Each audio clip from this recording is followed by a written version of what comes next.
Bon, donc ça commence. Moi, je suis David Portola, je suis éducateur spécialisé à l'ITEP Saint-François et je suis membre du bureau de l'USD, l'Union syndicale départementale de la santé et de l'action sociale. J'ai la lourde tâche d'introduire cette réunion publique, d'autant plus lourde que les camarades de la CGT Erasme m'ont accordé seulement 5 minutes et j'ai bien senti que si j'en faisais 6, ça allait être chaud pour moi. En plus, c'est un peu comme des professeurs. Donc autant vous dire que, vu qu'en plus, ils ont la vibe en ce moment pour être méga forts et pour gagner plein de choses, je ne vais pas trop tester. Donc j'ai décidé d'évoquer 3 moments historiques, passés, présents, et je l'espère à venir, puisque ce soir nous sommes réunis pour évoquer une école historique du travail social. Un premier point qui permet d'évoquer l'histoire avec un grand H, tout en vous souhaitant à tous et toutes une bienvenue dans la Bourse du Travail et dans cette salle en particulier. Évoquer Jean Jaurès, qui a inauguré cette salle. Jean Jaurès, notre député, notre fierté, notre porte-parole, notre député pour toujours, qui porta à l'Assemblée nationale la voix des travailleuses et des travailleurs. Jean Jaurès, assassiné par l'extrême droite nationaliste, et je suis encore dans les temps, de vous faire une citation de Jean Jaurès sur la question de la violence. 1906 à l'Assemblée nationale face à Clémenceau, défendant une grève ouvrière. Et normalement, ceux qui savent de quoi on parle pour la lutte qu'il vient d'avoir à Erasme devraient y trouver quelques inspirations. Le propre de l'action ouvrière dans ce conflit, lorsqu'elle s'exagère, lorsqu'elle s'exaspère, c'est de procéder, en effet, par la brutalité visible et saisissable des actes. Le patronat n'a pas besoin, lui, pour exercer une action violente, de gestes désordonnés et de paroles tumultueuses.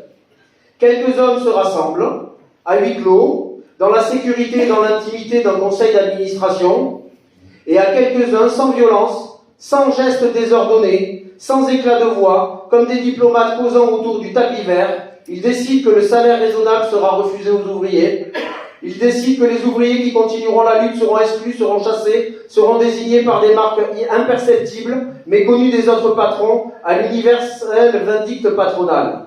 Cela ne fait pas de bruit. C'est le travail meurtrier de la machine qui, dans son engrenage, dans ses laminoirs, dans ses courroies, a pris l'homme palpitant et criant. La machine ne grince même pas, et c'est en silence qu'elle le broie. Un deuxième point historique, c'est cette réunion elle-même. Alors ceux qui n'ont pas l'habitude de dire, vous ne vous rendez pas compte, vous pensez que c'est normal qu'on soit si nombreux, on est souvent nombreux, mais enfin c'est souvent des efforts militants très importants. Et aujourd'hui, le fait même que nous soyons, alors on avait posé 110 chaises, et j'ai vu que vous avez pris déjà la pile qui était supplémentaire, où il y avait 15 chaises. Et vous en avez remis. Bon alors j'ai plus les comptes, mais en tout cas nous sommes 150.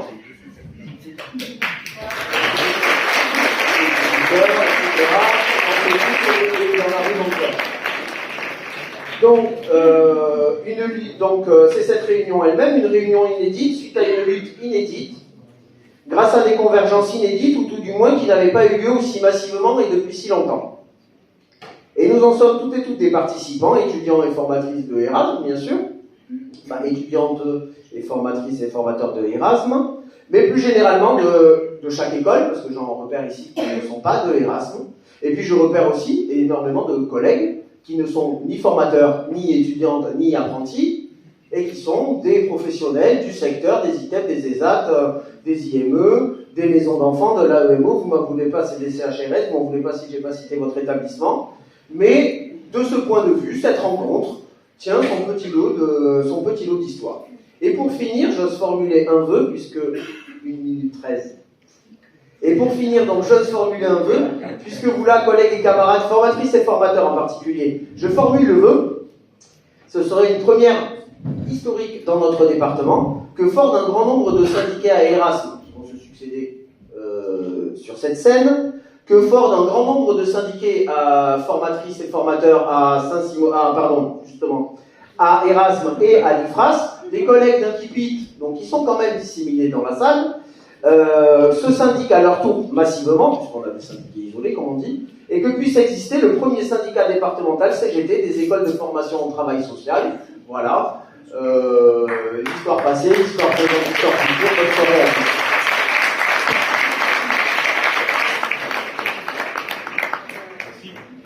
Bon, déjà un grand merci à la CGT, particulièrement à David Portola et à Stéphane Balanche qui est là-bas. Je pense qu'on peut les applaudir parce que vraiment, voilà, maintenant, on va appeler tous les formateurs, grévistes, les formateurs à lutte, à monter sur le podium.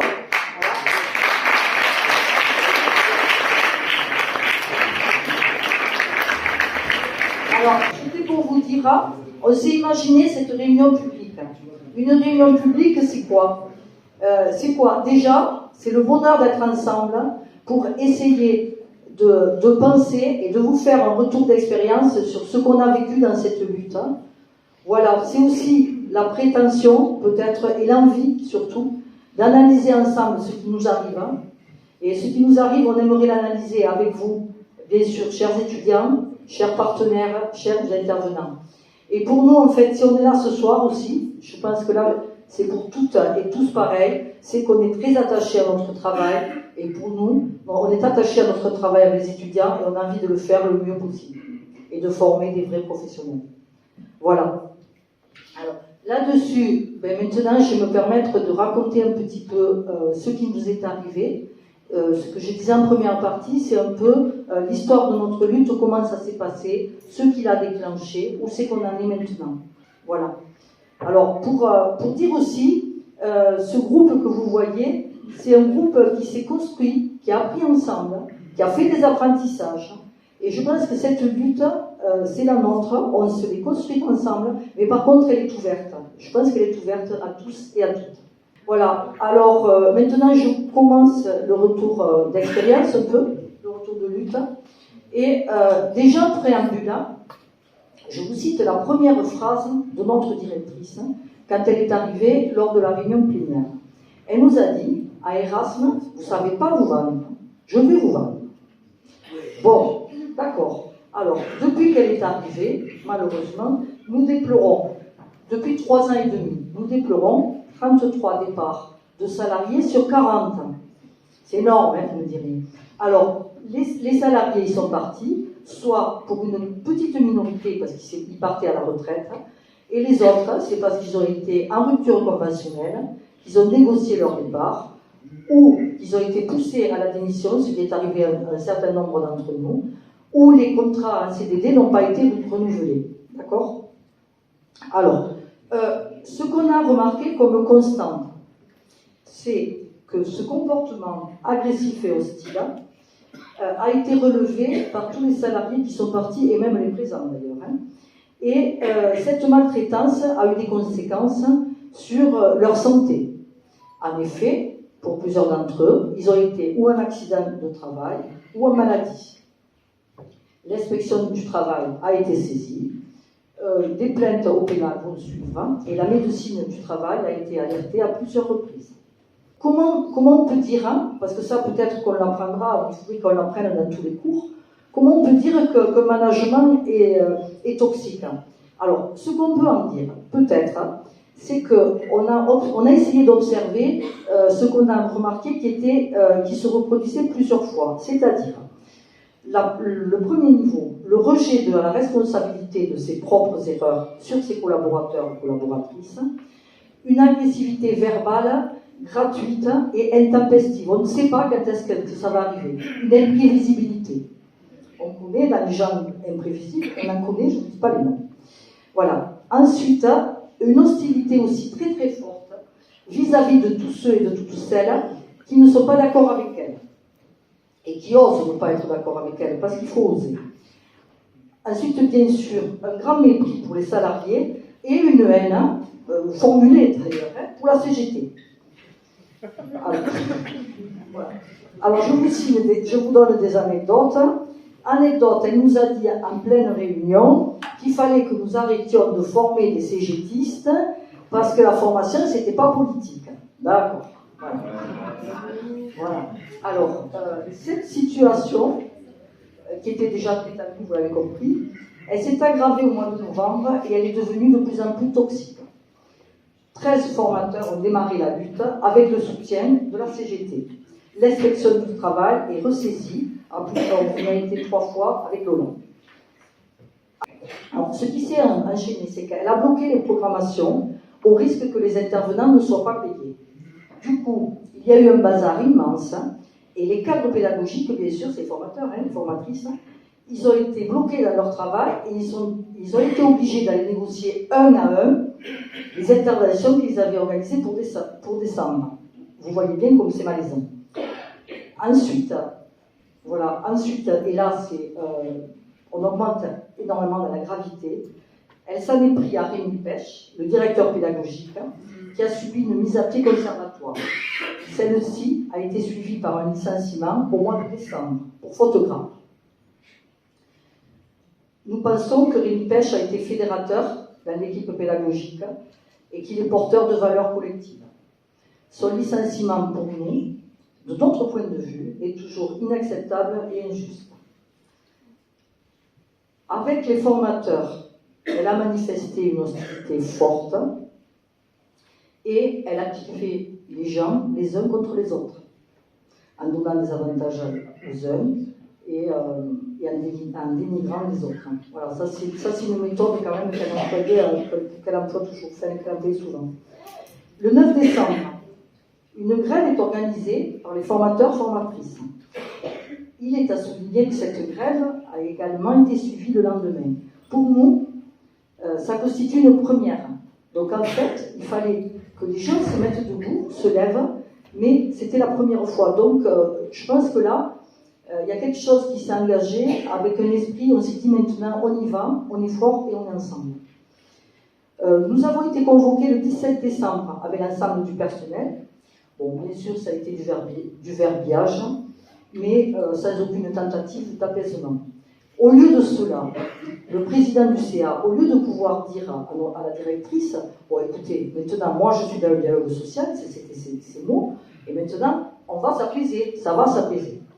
Que nenni, loin de là, elle a repris de plus belle, elle harcèle et agresse une formatrice en lui donnant un avertissement totalement injustifié et conduisant la formatrice à être un accident de travail et maintenant un militant thérapeutique. Elle trouve des fautes qui n'en sont pas, qu'on ne sait même pas ce que c'est. Elle inverse les preuves. Elle affiche les cadres pédagogiques. Ça, c'est très fort, parce qu'en fait, ce qu'elle fait, c'est qu'elle met quelqu'un en copie sur une faute présumée qui n'en est pas, et elle envoie l'ensemble des salariés. Vous voyez le climat que ça peut faire, c'est le climat délicat. 4 formateurs, suite à cela, formateurs-formatrices, se mettent en maladie, suite à de grosses tensions avec elle. Là, on est dans de l'action. La CGT concocte un tract accompagné par les formateurs. Celui-ci fera boule de neige. Il devait être distribué à l'occasion de la tenue du CA puis de la remise des diplômes. Alerté, le président du CA annule le CA et la remise des diplômes. Le lendemain, le président du CA appelle la représentante syndicale. La lutte continue. Réunion tous les mardis de 17h à 20h. Les idées fusent, une équipe est créée et on apprend à lutter ensemble et à penser ensemble et surtout à se soutenir. Ensemble, nous sommes fortes et forts. La majorité des étudiants nous soutiennent et font état de leurs préoccupations à travers la lettre ouverte qu'ils adressent au CA fin janvier. Nous nous rencontrons également avec eux à la bourse pour leur parler de ce qui se passe, de notre situation. Après, et c'est vrai, on les en remercie, ils ont fait un tract pour ce soir. Et vraiment, on a de la chance de pouvoir travailler avec vous, nous en sommes tous très fiers. Voilà. Nous avons...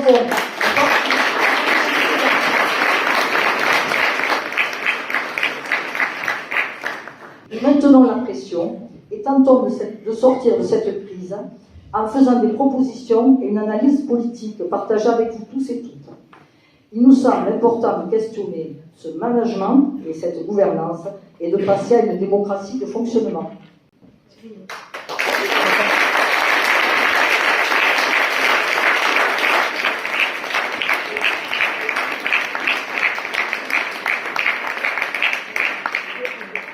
Bonjour. Alors, moi je m'appelle Henri Saint-Clair-au-Sens, j'ai été formateur à Erasme pendant 12 ans. Il s'avère que j'ai en même temps été éducateur spécialisé dans l'école, le centre de formation qui a précédé la licence d'Erasmus, c'est-à-dire au CNRA. Ça a des incidences sur mon parcours. On m'a demandé un truc très simple, c'est de faire une espèce d'inventaire à l'après-vert sur des thématiques, on va dire sur les pratiques de construction de collectifs ou de développement, pour essayer de témoigner, de vous montrer un petit peu comment on a pu essayer de travailler dans une institution qui était une institution vivante, mais je vais arrêter d'improviser pour ne pas me perdre trop, et comme on n'a que 5 minutes, je me suis permis d'écrire quelque chose et je vais vous le lire. Voilà, donc cette histoire commence à la fin des années 80, lorsque mon projet de devenir éducateur m'a amené à Bruguière. Bruguière, c'était l'école de formation à l'époque. Bruguière, parce que les CMEA, dans ma quête pour espérer entrer en formation, sans grande connaissance du milieu, j'étais parti en recherche de renseignements sur les 3 centres de formation toulousains. Il n'y avait pas d'internet à l'époque, mais une petite exploration et des conversations avec des amis de l'éducation spécialisée m'avaient convaincu que les CMEA étaient au plus près de mes convictions. Pourquoi ? Parce que les CMEA, c'était l'éducation active, les pratiques du collectif, mais aussi la construction de l'esprit critique, etc., etc., etc. Ça coïncidait avec un certain nombre de valeurs que je portais à l'époque, donc j'ai foncé au CMEA. J'ai eu la chance, ou plutôt l'opportunité, d'être sélectionné. Je n'ai pas été déçu. J'ai effectivement trouvé, grosso modo, le système de valeurs que je cherchais pour me construire une identité professionnelle. Voilà.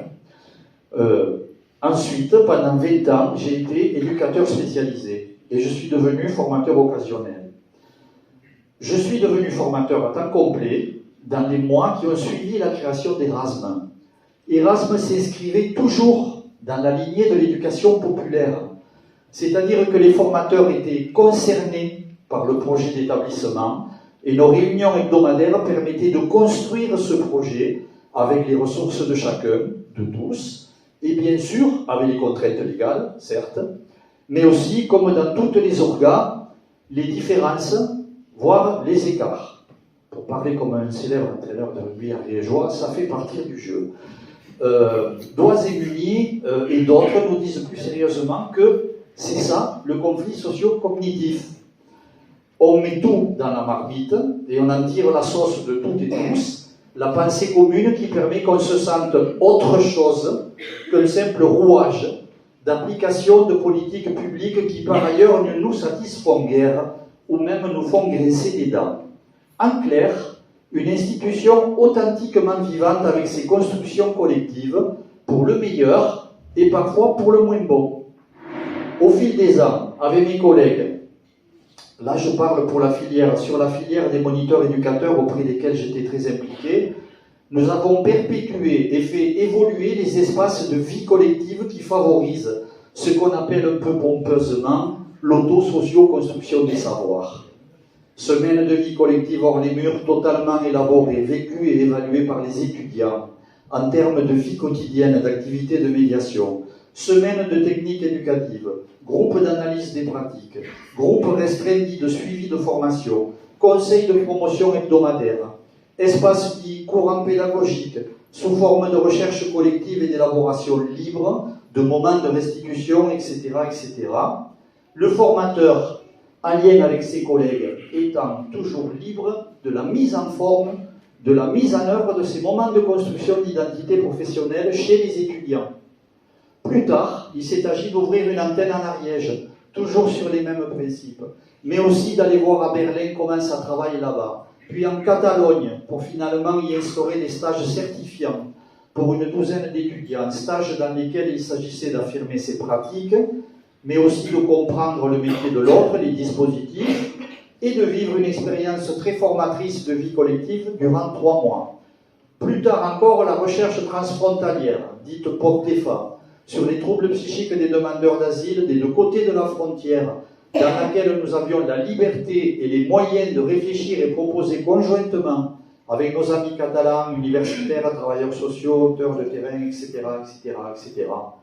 Pendant ce temps-là, j'allais à la fac une première fois obtenir un diplôme de formateur responsable d'ingénierie, avec le soutien de ma direction, une deuxième fois, toujours avec le soutien de ma direction, pour un master recherche qui m'a permis de filmer mes collègues, tous volontaires, pour analyser ensemble les images et dégager des pratiques, leur sens, leur pourquoi. Voilà. L'inventaire de Prévert, c'est celui-là. Pourquoi brosser ce panorama? Tout simplement pour dire, ou plutôt pour y revenir, que ces formateurs-là étaient autre chose que des applicateurs obéissant de consignes qu'ils ne comprennent pas ou qu'ils désapprouvent. Tout ça pour dire que l'un dans l'autre, parce que c'était compris et accepté par les directions, parce que c'était souvent incité, proposé par ces mêmes directions, ces aventures formatives ont tout simplement été possibles. Ce pouvoir d'agir, actuellement affiché si gros dans les couloirs de l'Institut, aujourd'hui, eh bien nous le vivions. Certes, ça n'a jamais été le pays des bisounours. Je ne vais pas jouer le c'était mieux avant, la larme à l'œil, tout ça. On s'est engueulé, on n'était pas d'accord, ça graissait parfois dans les relations, y compris bien sûr avec les directions. Mais la mise en œuvre de ce qui nous paraissait essentiel n'a jamais été objet d'interdit, n'a jamais été l'objet d'un veto, les enjeux étant compris et partagés pour l'essentiel. C'est cet essentiel-là, il faut bien que je le constate, compte tenu du témoignage des formateurs en place, qui serait visiblement en train de se perdre. C'est cette qualité-là, cette conception de la formation et de ses enjeux qui s'effiloche. Et ce qui est en train de se perdre, et qui n'a pas été remplacé par de meilleures perspectives, mais au contraire, par ce qu'Yves Clos ou Christophe Dejour décrivent bien comme des aliénations modernes au travail, celles qui font souffrir parce que derrière les mots de management, derrière les expressions savoir se vendre, derrière les supposées rationalisations, derrière tout ça, le sens se perd. Parce que l'intelligence collective est bridée, ou pire encore, niée. C'est donc cela qu'il convient non pas de rétablir comme avant, mais de réinventer entre héritage précieux et nécessaire évolution.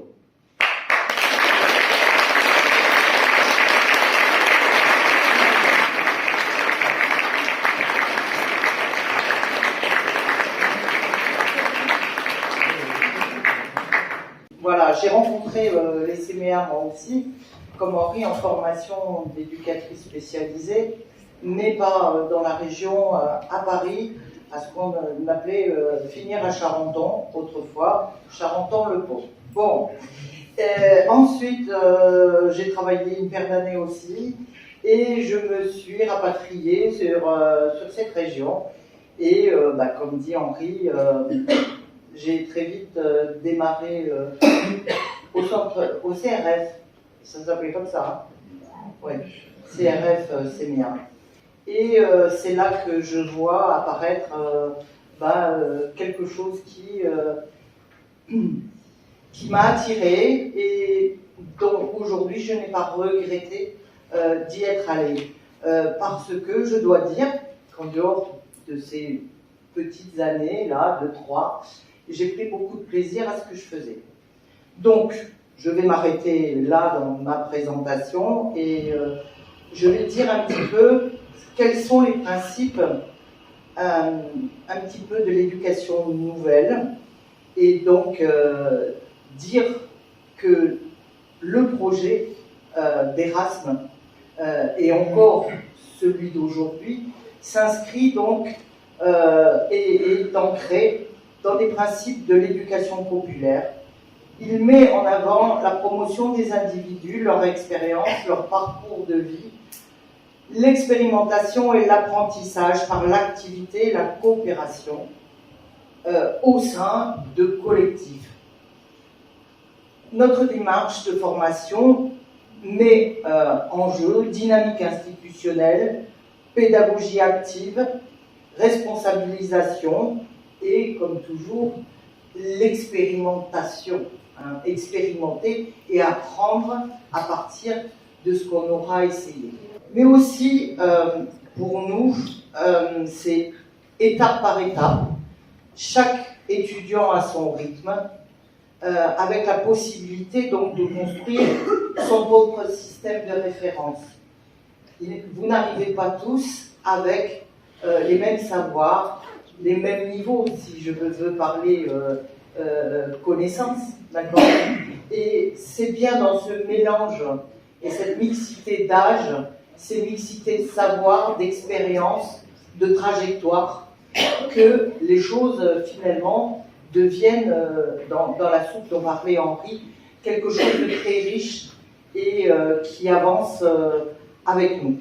Alors, pour moi, c'est aussi permettre aux étudiants et pour nous un esprit critique qui ose questionner des valeurs dans un sens large, des principes pédagogiques, les nôtres, et que nous puissions effectivement éclairer ces principes et y compris, comme le disait tout à l'heure Henri, être en désaccord. Parce que finalement, le désaccord, ça produit, je dirais un petit peu, des positionnements, ça produit de la compréhension et de l'élaboration. Donc, dans cette formation, l'articulation théorie-pratique y est mise en œuvre avec des méthodes actives afin de mobiliser, alors c'est pas un beau mot, le former. Moi, je dirais celui qu'on doit pouvoir déformer à l'entrée. Et après, il deviendra ce qu'il aura en partie décidé d'être. Alors, le responsabiliser dans l'alternance, lui faire vivre le collectif, l'institutionnel, les démarches coopératives et les démarches de réseau, les activités, les projets et l'innovation. Oser, je dirais, faire jaillir de parfois quelques petites choses du quotidien qui vont devenir importantes et qui vont avoir du sens et qui va faire institution. Le genre professionnel des formateurs d'Erasme est inscrit dans un genre large, historiquement construit par l'éducation populaire et l'éducation nouvelle. Il est marqué par une conception que l'on peut avoir effectivement de la place de l'étudiant et de l'éducateur, acteur politique, et c'est-à-dire engagé. L'engagement. On n'est pas là pour correspondre à, en tout cas dans notre vision, à ce qu'un employeur exige et que là-dedans, la part, je dirais, la part d'autonomie de chacun est à pouvoir verbaliser et mettre en scène.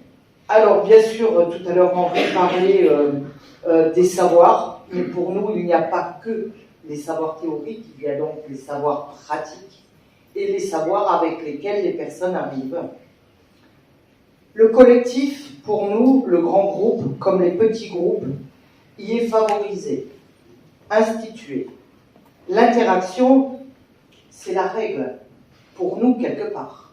Il entretient une relation, donc, de proximité avec les étudiants, dans l'ambiance, dans les espaces, dans l'habiter sa formation.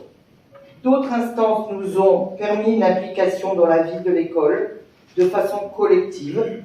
L'association Erasmix, les groupes de réflexion, l'autogéré, autour des questions diverses de la vie de l'institution, les instances assemblées générales auxquelles peuvent participer certains étudiants, le conseil d'administration, où là aussi le président souvent du CE y est convié, le conseil d'établissement, qui n'a pas vu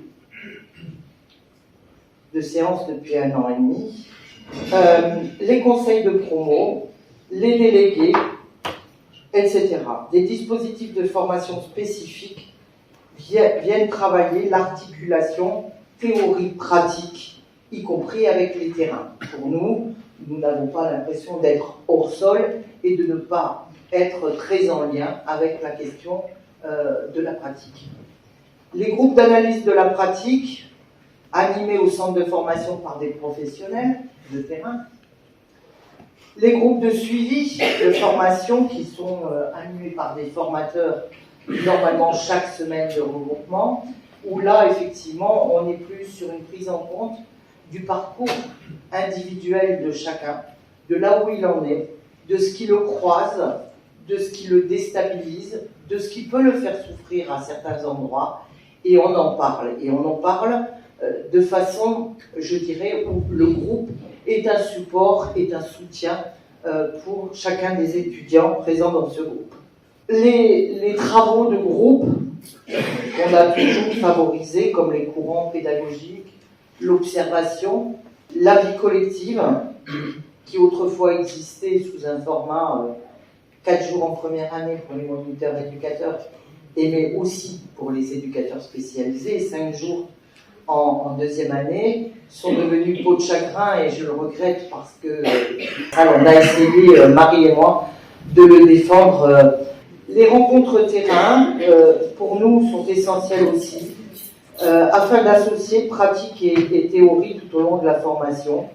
Les journées de Saint-Alban, de Nadine, elle est plus là? Ah, t'es là-bas, t'as changé de place.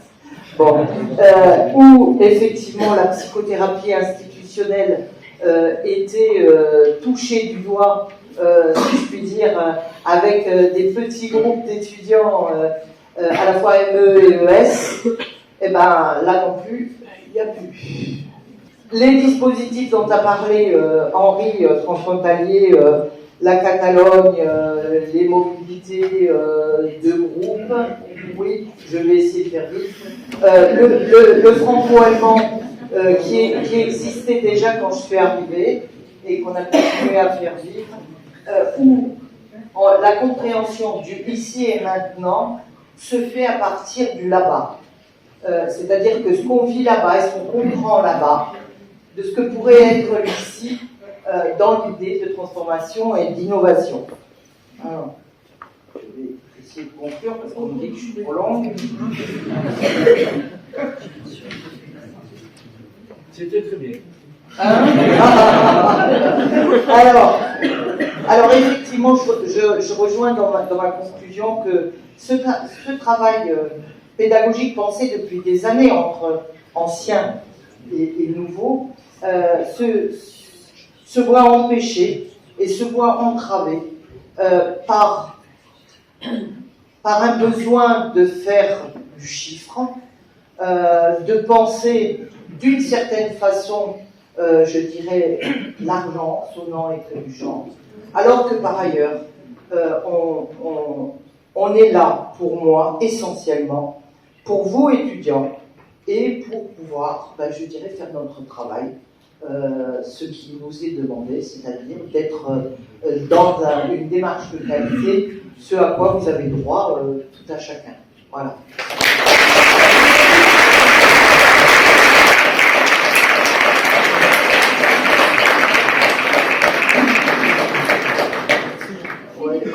On se concertait, on est retraités depuis plus longtemps que les autres, donc nous on s'assoit. L'exercice. Poserie au coin du feu. Donc moi je suis Philippe Lebailly, j'étais directeur pédagogique d'Erasme de 2009 à 2019 pendant 10 ans. Et j'étais un des acteurs à l'origine de la création d'Erasme en 2004. À l'époque, j'étais directeur des CEMA de Midi Bernet, qui avait une triche très dure. Et en 2003, l'école d'éducateurs aurait pu disparaître. L'école d'éducateurs des CEMA aurait pu disparaître du paysage toulousain. Donc, on a trouvé la solution de créer une association spécifique pour sauver l'école qui avait perdu tous ses agréments au niveau des administrations. ERAS, c'était la 4e association dans laquelle j'exerçais des fonctions de direction, et j'avais pour pratique, quand je quittais une fonction de direction d'une association, de prendre de la distance et de ne pas interférer. Donc, quand j'avais quitté ERAS, c'était clair que je n'allais pas faire de vacations, je n'allais pas intégrer le conseil d'administration, je n'allais pas intégrer les commissions. Mon sentiment, c'était de dire, voilà, c'est ceux qui doivent être libres, et que si ça prend une autre orientation que celle que je portais dans mes fonctions de direction, ça leur appartient et je n'ai pas à avoir d'avis dessus et je n'ai pas du tout envie qu'on vienne m'interroger sur ce que j'en pense dessus. Et puis, au bout de 2 ans, 3 ans, j'ai commencé à avoir des coups de téléphone de collègues, d'anciens collègues, et au fur et à mesure des témoignages, ça m'a amené à changer de position Et tout dernièrement, donc forcément, a accepté avec grand plaisir de venir témoigner, parce que les pratiques qu'on me rapportait, des pratiques de maltraitance et surtout d'humiliation, pour moi, devenaient insupportables et je ne pouvais pas rester dans une réserve. Je vais parler d'une dimension de la fonction de direction qui me semble importante, qui m'a toujours semblé importante, fondamentale au CMEA. Dans les CMEA est mis en avant, au niveau des valeurs de l'éducation nouvelle, le concept psychopédagogique de l'agir, du faire ensemble, de l'expérimentation collective. Vous avez vu dans les témoignages précédents de mes anciens collègues, c'était des références qui étaient mises en avant. Et que, de mon point de vue, dans l'exercice de la direction, j'ai tout le temps, dans les 4 associations où j'ai occupé des fonctions de direction, j'ai toujours gardé une part significative de mon temps de travail à être dans l'intervention directe. Quand c'était un service d'éducation et de prévention, bah, c'était auprès des adolescents.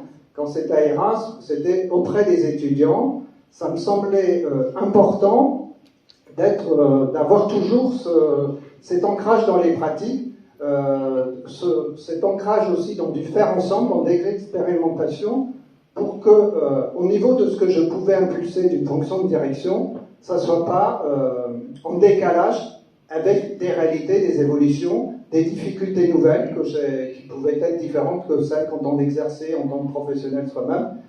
Donc je l'ai toujours fait, et à Erasme, rapidement, le directeur qui était en place à l'époque, Robert Bergognan, avec qui avait été aussi à l'origine de la création d'ERA, rapidement me faisait savoir, me disait que j'avais rien à faire à passer du temps d'intervention pédagogique auprès des étudiants, que c'était pas là mon travail de direction dessus, et que moi je devais être là pour organiser le travail des formateurs et des formatrices, mais je n'étais pas là pour faire leur boulot. Donc sur cet aspect-là, est apparu à Erasme à un moment donné. Pour moi, c'est un indicateur de dire on est dans une rupture de la culture et l'histoire des CMA, où dans les CMA, les personnels de direction ont été historiquement des gens aussi qui ont toujours été des acteurs de l'éducation, et pas que dans des fonctions justement d'organisation, de gestion, d'administration des activités de l'association. Et c'est à la même période où j'ai vu que ça se traduisait aussi dans l'instance de gestion de l'association, le conseil d'administration, où progressivement les cooptations de nouveaux membres, ça a été des directeurs, puis des directeurs généraux. Et quand on regarde la composition actuellement de conseil d'administration, il y a beaucoup de directeurs généraux, il y a beaucoup de directeurs, et que ça renvoie à un modèle aujourd'hui où il y aurait des personnes qui auraient la compétence pour penser et décider le travail des autres, et puis qu'après, il y aurait des personnes chargées de la mise en œuvre de ce qu'on pensait, et puis après, il y aurait des destinataires qui seraient les réceptacles de ceux qui mettent en œuvre le travail, enfin les activités pensées par ces directeurs généraux, parce que c'est surtout cette logique des directeurs généraux, des directrices générales, et c'est beaucoup des hommes, c'est beaucoup de directeurs généraux, y compris dessus. Et ça, je pense c'est une vraie rupture, et c'est un des points qu'on peut regarder, de dire aujourd'hui, est-ce que dans les établissements, les personnels de direction sont toujours ancrés dans des pratiques, et est-ce qu'ils font tout le temps avec les collègues sur lesquels ils sont chargés de diriger, d'organiser, d'animer dessus. Est-ce qu'ils font aussi, est-ce qu'ils sont toujours en interaction ou pas avec les publics auxquels sont définis leurs missions, donc des adolescents, des personnes en situation de handicap ou des étudiants, des stagiaires dans un institut de formation. Ça, je pense que c'est un point de vue discriminant de dire dans quel modèle de vie associative on se trouve. Donc dans le futur, je pense que ça peut être des éléments d'exigence à poser, de dire nous on veut une direction, mais une direction aussi qui fait, qui ne fait pas que ça, qui ne fait pas que notre travail, et qui fait aussi avec nous. Et qu'une partie de son temps de travail, c'est aussi d'agir et de faire avec nous, et d'être avec les étudiants.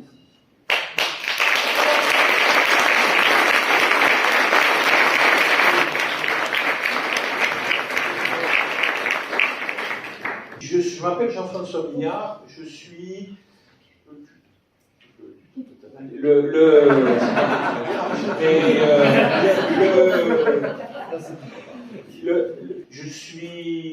j'ai été permanent au CNA des cinémas, mais je n'avais jamais entendu autant parler que ce soir depuis quelques mois. Alors, au CNA, tout le monde parle de CNA, Centre d'entraînement aux méthodes d'éducation active, quand même. Hein, voilà, au passage, c'est pas les CNA, c'est les centres d'entraînement aux méthodes d'éducation active. Et déjà, vous cherchez, vous voyez déjà le mot ou l'erreur qu'il peut y avoir par rapport à ce qui nous réunit ce soir ici. Voilà, donc je suis rentré, j'ai été permanent au CNA et je suis rentré dans l'école d'éducateurs Bruguière à l'époque.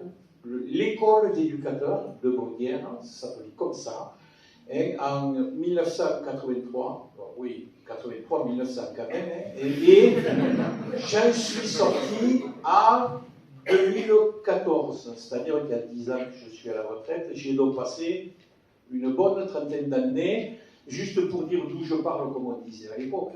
Hein, j'ai été, je crois, tout, sauf ce que Philippe a été là, c'est-à-dire que j'ai jamais été membre de l'équipe de direction de l'école. Je crois que j'ai tout fait dans cette maison, parce qu'à l'époque on faisait des stages terrain, donc on faisait la vaisselle, les chiottes, les fenêtres, etc. Et aussi des cours sur l'évolution des politiques publiques de 1945 à nos jours. Autrement dit, tout ça pour dire que l'éventail des choses à faire possibles dans lesquelles les gens se rencontraient était un éventail énorme, qui avait certainement rien à voir avec l'université classique, ou peut-être, si j'ai bien compris, quelques trucs qui existent dans l'Institut aujourd'hui. Voilà. Alors, je vais être... je suis comme Philippe, j'ai essayé d'être... Alors, moins que lui, parce que moi, je n'étais pas directeur, donc je pouvais me permettre quelques présences à corps, mais je suis intervenu un petit peu au cours des formations. Je continue à intervenir sur quelques thématiques. Et j'ai été administrateur pendant un très court temps. Quand j'ai quitté les CNA, puisque dès que j'ai quitté l'école d'éducateurs, il y avait des copains qui m'attendaient à la porte et qui m'ont envoyé mon pépé d'une grande association nationale. Donc j'ai eu un petit peu de temps, voilà. Et voilà, il me semble, je vais être rapide dans 5 minutes, il me semble que ce qui nous réunit ce soir, au-delà du côté sympa qu'on peut avoir et tout, c'est au moins 2 crises. C'est-à-dire que ce qui se vit à Erasme, bienvenue les copains de Saint-Simon, Renaud, Kipi, ou de l'Orphéa devenu IFRAS, j'ai connu tout ça aussi. Ce sera la même chose, je pense. Ce sera la même. Enfin, j'espère d'ailleurs, parce qu'à des moments donnés, les crises sont salutaires. Voilà. Alors, juste pour dire aussi au passage, au début, au risque de revenir sur ce qui a été au début, c'est pas du tout inédit à Erasme, le bordel. C'est pas du tout inédit. Et pendant 30 ans, c'est un centre de formation, c'est une institution qui a été traversée de conflits, de débats, de moments super intéressants et de moments qui l'étaient moins, comme le disait Henri. Mais voilà, je pense qu'il y a 2 choses. D'une part, ce centre de formation et la crise viennent de la maladie du secteur social et médico-social. Voilà. C'est-à-dire que quid des idées de l'éducation nouvelle et de l'éducation populaire, il faudrait trier, mais peu importe, dans un contexte et dans un secteur qui est un secteur qui n'est pas du tout intéressé par ce genre de choses. La rationalisation, la procédurisation de l'action, l'utilisation des professionnels comme devant décliner des procédures qui n'en finissent pas, etc., etc. Dans des associations qui parlent d'autant plus de valeurs de manière inversement proportionnelle à la pratique qu'elles ont dans leur outil. Je veux dire, aujourd'hui, moi, j'ai jamais entendu autant parler de valeurs qu'aujourd'hui, et quand j'entends parler des copains ou les copines ou les gens qui sont dans les institutions, je me dis, mais qu'est-ce que c'est cette affaire-là? Donc, je pense qu'il y a une question de ce point de vue-là qui traverse l'institution. Et il y a certainement à faire évoluer ces choses-là. Je pense qu'il y a une deuxième difficulté. Donc, mais il y a des billes, ça a été dit, je veux dire, la pédagogie institutionnelle pratiquée à Erasme était quelque chose qui peut donner des billes de manière à fabriquer des travailleurs sociaux au-delà des éducateurs, parce que moi je fais partie des jeunes qui pensent que les éducateurs sont des travailleurs sociaux et qui sont dans une grande famille à laquelle il y a plein de gens. Fabriquer des acteurs dans un milieu qui est un milieu dans lequel aujourd'hui les principes du néolibéralisme, fussent-ils remontés encore une fois des valeurs ou des trucs comme ça, sont à l'œuvre. Donc ça veut dire qu'il y a cette question-là. Et le deuxième axe de la crise, je pense, pour avoir été aussi au conseil d'administration, c'est la crise du modèle associatif. C'est-à-dire que l'époque des centres de formation, dépendant de grandes associations, adossées sur l'État social qui les protège, je le fais très vite, cette affaire-là, c'est mort. Je pense que si on a de la pédagogie institutionnelle, alors il faut avoir des structures coopératives. Et je pense qu'aujourd'hui,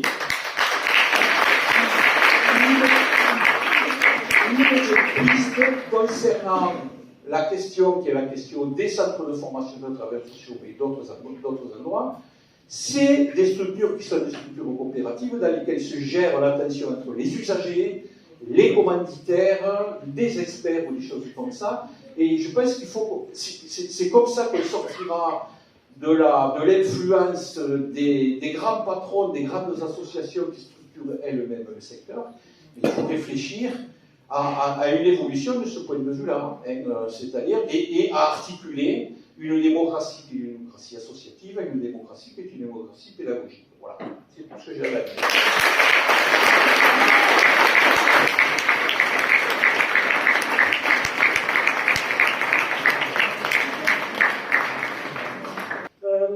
Du coup, je parle au nom de la CGT-CELA, le syndicat des étudiants, lycéens et apprentis.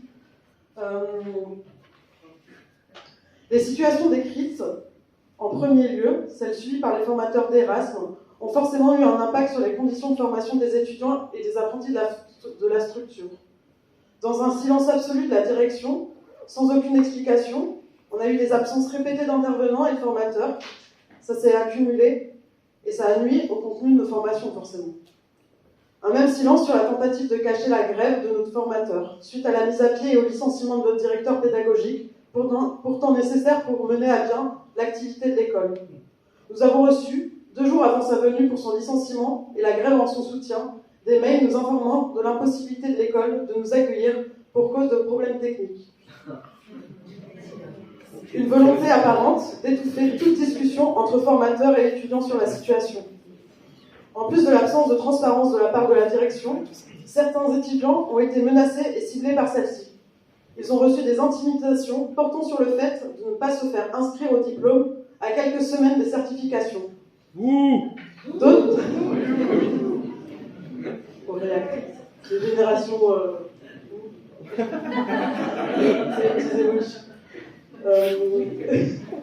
D'autres ont reçu des menaces sur l'influence que la directrice pouvait avoir sur leur intégration dans le milieu du travail social. Des intimidations qui ne semblent être que l'extension du management maltraitant au sein de l'école. Cette maltraitance a pu apparaître plusieurs fois au sein des cours donnés par des formateurs et des formatrices à bout, au bord des larmes et montrant des signes de stress et d'anxiété très importants. Nous affirmons, au CELA, que la qualité de nos formations dépend directement de la santé au travail de nos formatrices et formateurs. Par ailleurs,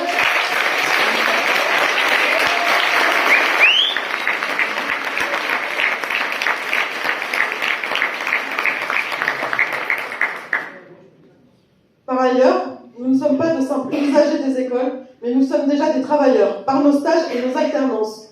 Et nous subissons donc les mêmes oppressions que nos formateurs. D'ailleurs, les cas d'injustice, de non-respect des droits, de harcèlement moral sont fréquents sur nos lieux de stage et d'apprentissage. Quand il y a la CGT. Les attaques subies par les travailleurs sociaux d'aujourd'hui sont celles qui seront notre quotidien demain. C'est pour cela que nous devons nous montrer unis et organisés pour défendre nos intérêts communs en tant que travailleurs et travailleuses en formation. La lutte au sein d'Erasme nous le prouve une nouvelle fois. Les étudiants et apprentis d'Erasme ont réussi à s'unir. Ils ont réussi à s'organiser autour de l'écriture d'une lettre ouverte. Ils ont réussi à informer leurs camarades de promotion. Ils ont réussi à briser cette loi du silence qui oppresse souvent les travailleurs lors de mouvements sociaux dans les établissements. Ils ont réussi à diffuser cette lettre et à la signer en masse, soit plus de 180 étudiants et apprentis sur 200, 85% des consultés. Ceci est l'expression d'un rapport de force qui a su s'établir et se matérialiser dans ces signatures. Ce rapport de force, joint à celui des formateurs, sont les seuls à pouvoir faire face concrètement à la direction. Il résulte d'un travail conséquent que de nombreux étudiants ont mené. Transmission d'informations, débats, assemblée générale, discussions politiques et stratégiques, révélant nos intérêts concrets et communs contre ces attaques qui nous impactent et qui nous révoltent. Il est plus que jamais nécessaire, dans la période politique en cours, d'ouvrir des espaces de discussion et d'organisation, et de comprendre l'utilité de s'unir pour nos intérêts communs. Ceci peut paraître anodin, mais ce n'est pas une tâche simple. Ça prouve encore une fois que le travail de terrain, celui d'aller vers, de construire ensemble et de s'organiser pour, est celui qui nous incombe, que notre classe a perdu et qu'il faut reconstruire. Quelques délégués syndicaux ne permettent pas de créer un rapport de force conséquent dans les établissements, encore moins sur les politiques menées à échelle nationale, qui sabotent, jour après jour, nos conditions de travail et les accompagnements que nous menons. Nous avons besoin d'être nombreux pour être forts, nous avons besoin d'être nombreux pour se former collectivement, nous avons besoin d'être nombreux pour être intelligents, pour réfléchir ensemble, pour se mobiliser et s'activer solidairement. Et ceci, ça se fait en dehors des bureaux, en dehors des instances de négociation, ça se fait aussi au contact de ses collègues, en échangeant sur nos conditions de travail communes et sur les intérêts que nous partageons. Et ça se crée aussi dans la camaraderie. C'est pour cela que nous devons nous réemparer de ce qui constitue le premier outil d'organisation des travailleurs et des travailleuses, le syndicat, et de le faire revivre par notre investissement. Nous subissons depuis trop longtemps et nous subirons encore plus si nous ne nous organisons pas aujourd'hui, parce que nos métiers sont censés être l'espace d'émancipation et de bientraitance, et que bientôt, nous risquons de n'être plus que des agents de la misère. Travailleuses et travailleurs en formation, formateurs et formatrices d'Erasme, d'IFRAS, d'Inkipit, travailleuses et travailleurs sociaux, unissez-vous, syndiquez-vous.